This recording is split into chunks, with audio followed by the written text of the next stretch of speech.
How's it going, everybody? Another quick video today. This morning, I got up and we had a pawn shop day. I hit 4 pawn shops today, and after the 4th one, I decided that I'm pretty good. It's time to come home. Not because I was tired, but because I found some pretty cool stuff, and I didn't really think it was necessary to go any farther. Plus, I didn't want to spend that much more money anyways. Not that I spend a ton, but we'll go over that. So first things first, I actually stopped by a gun show this morning, and I really didn't find anything. So after the gun show, I actually decided that I was going to go pawn hopping, simply because I had money in my pocket, and, you know, it's Saturday, and I had nothing else to do. So first pawn shop I hit was actually a pawn shop out in LaPorte, Texas, and I found this. This is a Smith & Wesson Model 457.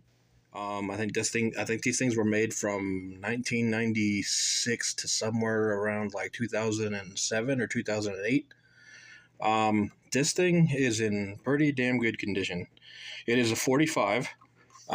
It's pretty freaking immaculate, honestly. Really, really good condition.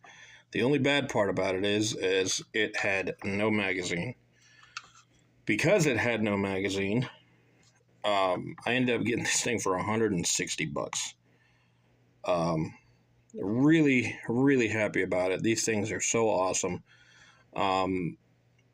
It was designed as a compact carry. It's, by today's standards, it's not really as compact as anything we have nowadays. But for 45 ACP, this thing is awesome. I look forward to going out and planking with this. I have looked on eBay for a magazine for this thing, and these bad boys are not cheap.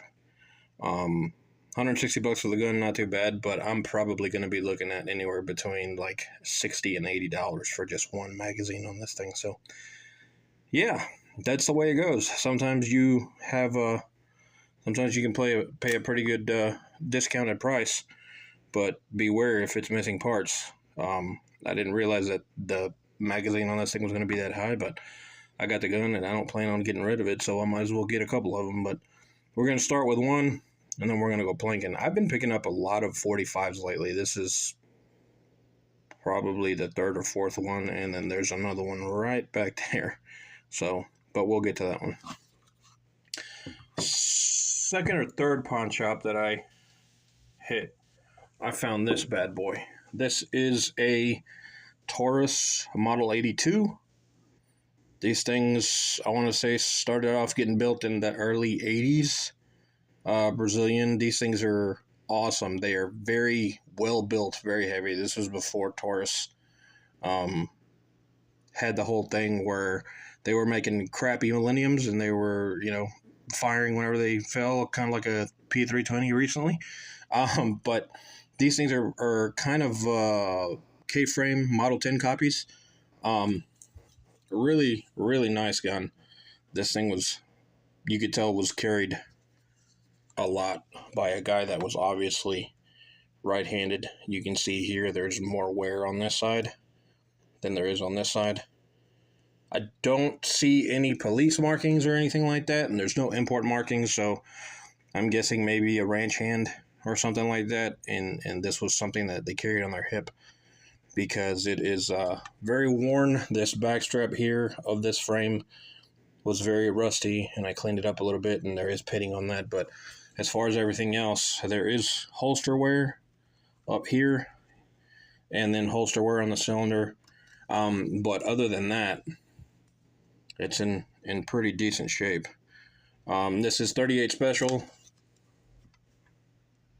6 rounds, really, really nice revolvers. I love these things.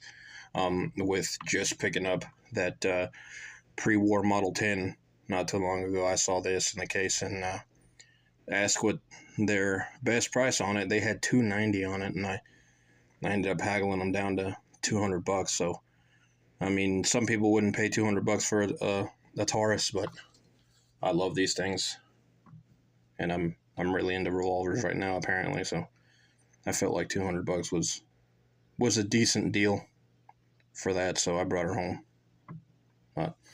The last one is one that I'm really, really excited about. A while back, I had shown you guys a couple of, I think it was a short video that I did on what I deemed the Desperado gun.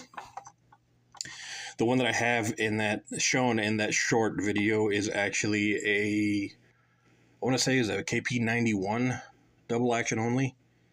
When I don't want to say, I picked up a couple more, but that one a while back ended up getting sold. I think it was at a gun show. I wanted to get rid of it because I wanted to find an actual 45. So this has been in layaway for a while. I finally went and picked it up today. I was really excited when I saw this, and honestly, I was just excited to go pick up the gun. I had completely forgotten that this thing came with the original case and all of the originals inside it. You have Ruger P Series, obviously, original magazine, and then of course the beautiful, very well kept KP90 DC. This is, if you guys remember, I don't know if you've seen the movie, but the movie Desperado, Antonio Banderas dual wields these things in a 45. These things are so wicked. Big old honking piece, man. I mean, when you hold this thing, I don't know if you've ever held a high point, but it's just like holding a high point, except for this thing's actually cool. It is a heavy, heavy piece. But wicked. This thing is very well taken care of. Minimal scratches.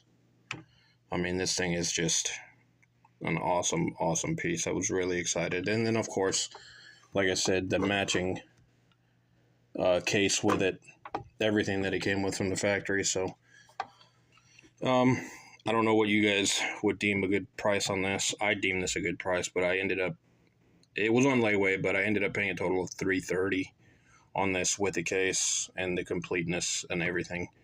I've seen these things go in the 9, like the P89s, P91s, the 9 and the 40s, and then the P95s. I think was a different color. I don't think they were the aluminum or brighter style. I think they were black, but in either case, I'm rambling. I've seen them go as low as like $160, $170, and then I've seen them posted as high as like $375. So with this thing being absolutely complete and in very good condition, I felt like $330 was a really good deal. So I didn't have much left to pay on this. I think I had like $100 left to pay on it, so I went ahead and pulled it out. But yeah, just an all-around awesome day. This one I'm really excited about.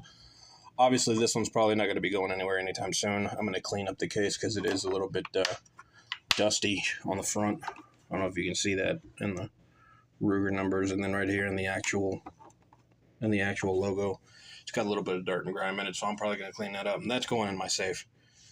This thing, as soon as I get a magazine for it, it'll probably get shot, and it'll probably stay in my collection for a little bit. These things are workhorses, man. They're awesome, and of course, being in the Lord's caliber 45 ACP, it'll probably stay with me for a while.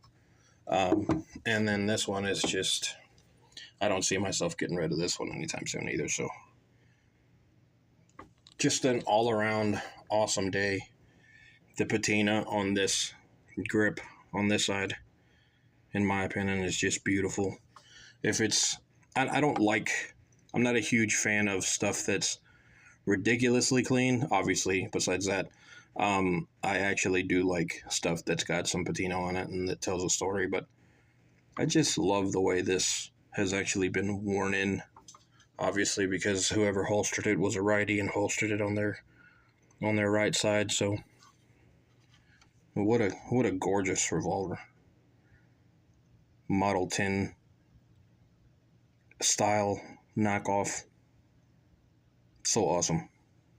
But thank you guys for watching. I've just been rambling on because I love these things. I love 2A, man. I love firearms. Y'all have a good one. Take it easy.